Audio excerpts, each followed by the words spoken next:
شبر زیدی صاحب، جنیوا میں کانفرنس ہو رہی ہے ڈونرز، اور شہباز شریف صاحب وہاں پر موجود ہیں، صدارت بھی کریں گے، اور کچھ امیدیں ہیں وہاں سے وابستہ کہ کیا کسی حد تک ہمارے معاشی مسائل حل ہو پائیں گے یا بس کچھ خاص دکھائی نہیں دے رہا وہاں سے؟ دیکھیں، جو جنیوا کی کانفرنس ہے اس سے تو مجھے بہت زیادہ امید نہیں ہے، کیونکہ ہم وہاں اپنا کیس رکھ رہے ہیں فلڈ کا، اور اس کے اوپر وہاں پر بڑی ڈس ایگریمنٹس ہیں ہماری فیگرز کے اوپر، مگر ایک پریلیمنری بات چیت ہوگی، وہاں پہ موجود ہوں گی managing director of the IMF also, تو مجھے کیش کی امید تو نہیں ہے، مگر ہو سکتا ہے کہ جو ہمارا ایک ڈیڈ لاک ہوا ہے IMF کے ساتھ، اس سے ہم شاید کوئی پیش رفت ہو سکے۔ مگر بنیادی بات جو ہم لوگ ریئلائز نہیں کر رہے پاکستان میں، کہ یہ تھوڑی بہت جو کہ جنیوا میں ہو جائے گی یا سعودی عرب میں ہو جائے گی یا چائنا رول اوور کر دے گا، اس سے پاکستان کا کوئی مسئلہ حل نہیں ہوگا۔ صرف آپ سمجھیں کہ 2 مہینہ 1 مہینہ ڈیفر ہو جائے گا، کیونکہ جو ہماری آگے کے فائنینشیل حالات ہیں اس میں ہمیں بہت زیادہ مشکلات ہیں۔ اور میرا مسئلہ اس وقت یہ نہیں ہے کہ جنیوا میں کیا ہو رہا ہے، میرا مسئلہ اس وقت یہ ہے کہ آٹا 150 روپے کلو ہے، یا 150 سے ایکسیڈ کر چکا ہے۔ 160۔ میں ایز اے اکنامسٹ یا ایز اے اکاؤنٹنٹ اس کی قیمت کم ہوتے نہیں دیکھ رہا، کوئی بھی مجھے شکل نظر نہیں آ رہی کہ یہ آٹے کی قیمت کم ہوگی۔ تو اگر یہ اس طرح کی قیمتیں کم نہیں ہوئیں، کیوں سر، اس کی وجہ کیا ہے؟ کہ ہماری پروڈکشن کم ہے، ہماری مینجمنٹ صحیح نہیں ہے، پریکیورمنٹ صحیح نہیں کرتے، امپورٹ کم کر رہے ہیں، وجہ کیا ہے سر؟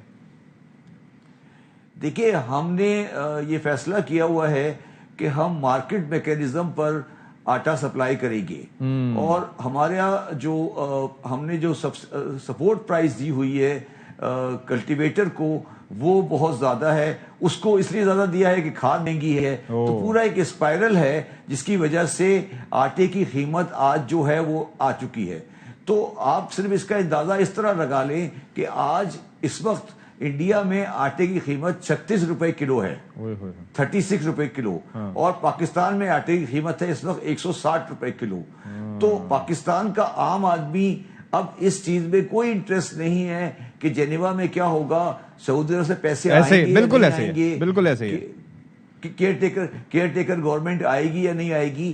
میں صرف آپ کے سامنے یہ رکھنا چاہتا ہوں کہ مجھے صرف یہ دیکھنا ہے کہ خدا نہ خواستہ یہ آٹا 200 روپے کراس نہیں کر جائے اور ہم اور آپ کسی بہت بڑی مشکل میں پھنس جائیں۔ تو ہمیں اب یہ بات کرنی چاہیے، یہ جنیوا کو بھول جائیں، اور یہ شہباز شریف اور اسحاق ڈار کی باتیں کرنا ختم کریں، آگے چلیں اور پاکستان کو صحیح کرنے کی کوشش کریں۔ یہ ان چیزوں پہ ٹائم ضائع نہیں کریں۔ ٹھیک ہے، آٹا بھی مہنگا ہے اور آٹا دستیاب بھی نہیں ہے، آٹا بھی کم ہے، ڈالر بھی کم ہے، ڈالر کیسے آئیں گے؟ اصفر بخاری صاحب بتائیے، کیوں نہیں آ رہے ڈالر ہمارے پاس؟